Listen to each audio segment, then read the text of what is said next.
after all that horrendous noise, it's done. But very minimal effort, so I'm filling the tarts.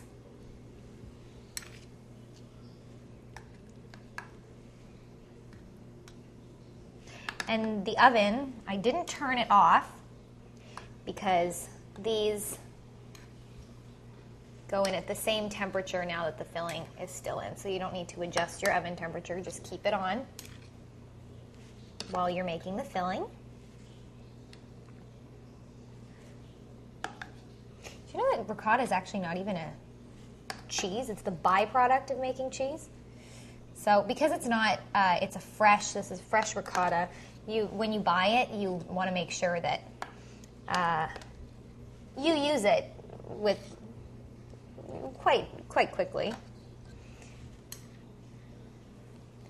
You want to keep it the way you can't keep it the way you can keep a piece of, say, Parmesan cheese or something, a much more aged cheese.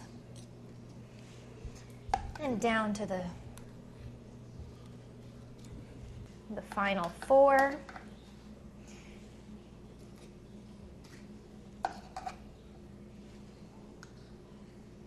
Okay, so I'm going to bring these back that I can touch now.